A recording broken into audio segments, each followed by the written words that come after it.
Hello, fellow scrubs. Today we're gonna do sort of for fun, kind of a deck profile.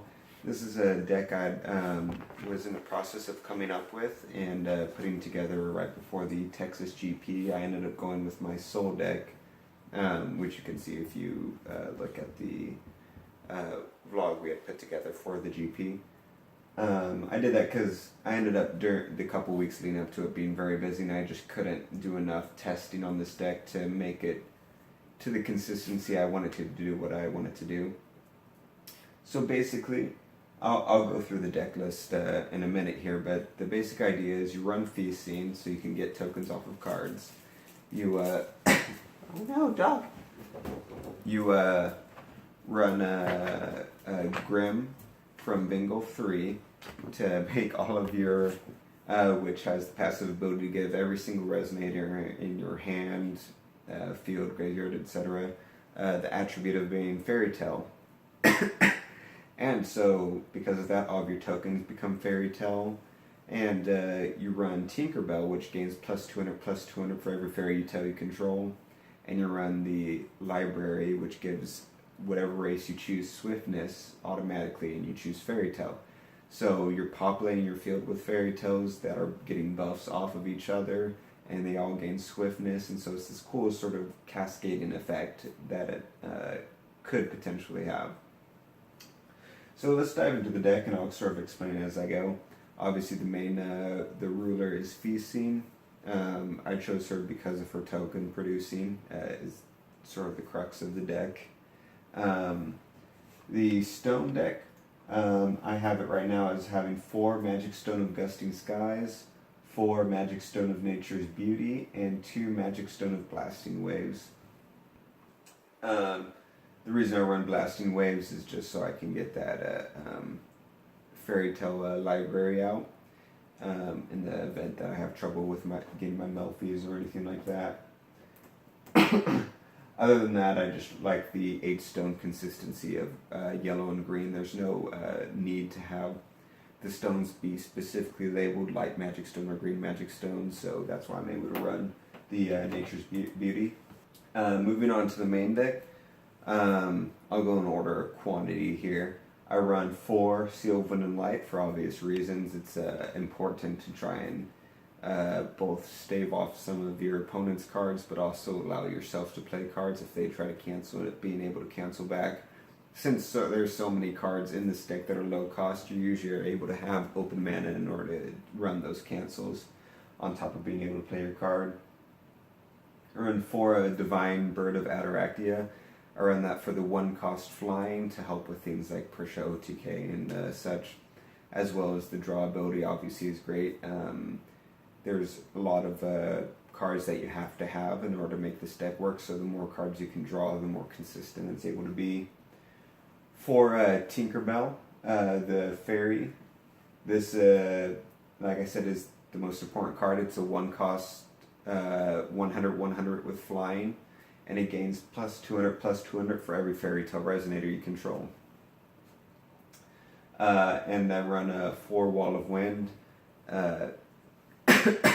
That early game canceling your opponent to sort of nerf them at the beginning so that you have time to populate your field is extremely important, I think, as well as the ability to play that in conjunction with Melfi in order to get her ability to stop damage is also extremely helpful, I think, to have that 1 cost as well. Next is 3 Gwyber. I think that's just great to run in any Fiethsing deck.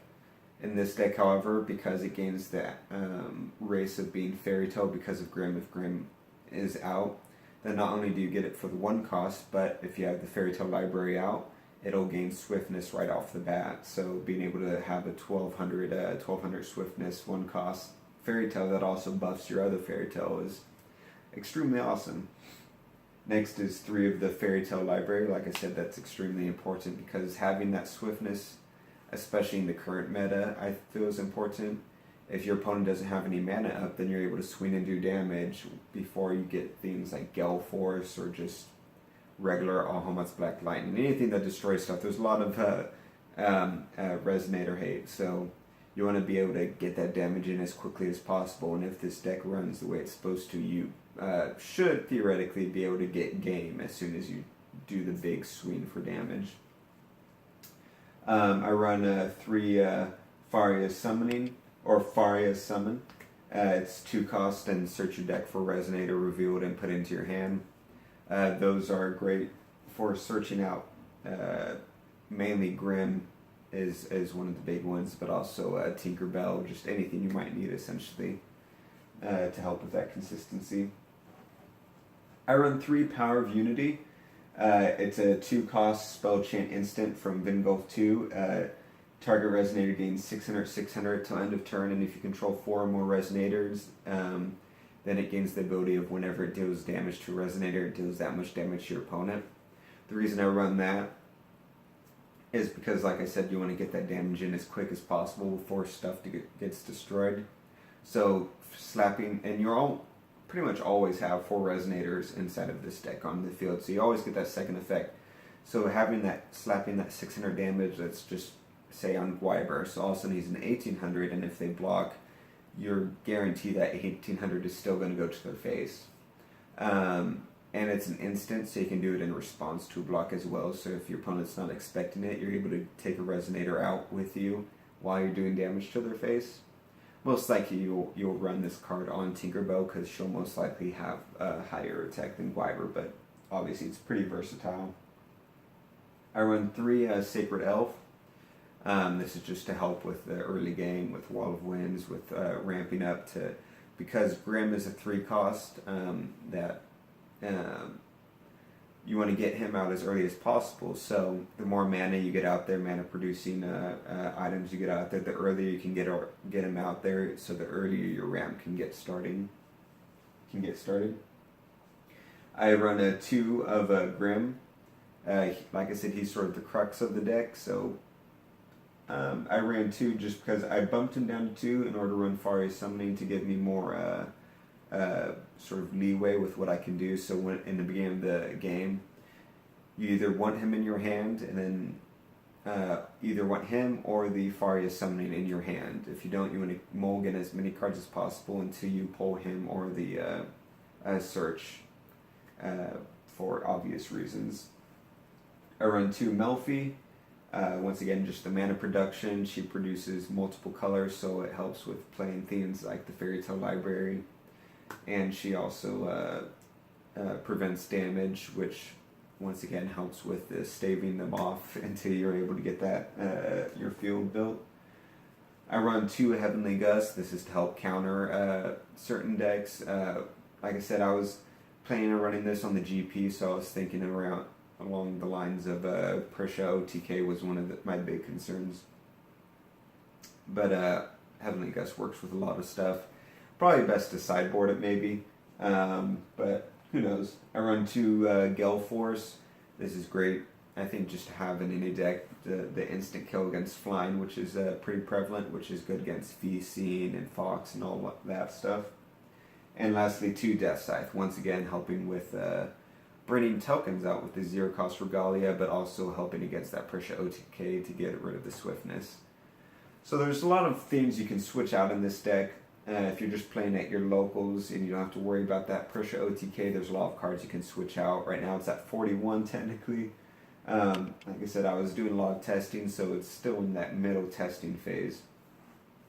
But when it worked the way I wanted to with the tokens on the field and stuff, you were able to put out Tinkerbell, and I would have Tinkerbell out, and she'd be, for example, let's do the math in my head. I would have like 3 tokens out and a Grim, so that'd be 4 Resonators. I'd put her out. She would gain an extra 800. I'd put another one of her out, so now she gains an extra 1,000, which puts a token out. So now she's at 1,200, and now you can pay 1 to play Gwyber, so now she's at 1,400. So now you have a 1,400 Tinkerbell, 1,400 Tinkerbell, a 1,200 Gwyber, and if you have the library out, then they all have swiftness. And so it's doing cool combos like that really made the deck a lot of fun, and I think it has a lot of potential if you're able to work out the kinks and consistency and helping to counter that sort of resonator hate, because it is extremely reliant on the resonators. There's not that many spells in it besides the cancels and such. So I'm sure there's something I'm missing maybe that will make this deck a lot more prevalent. Right now, I'll probably put together at some point to run at my locals. I think it'd be a lot of fun. Like I said, I couldn't figure out the last thing I needed to get it to the level I needed to run it at the GP, but it has the potential in there. So hopefully you guys can have some fun with it. Figure out what things you might want to change to make it better, and yeah.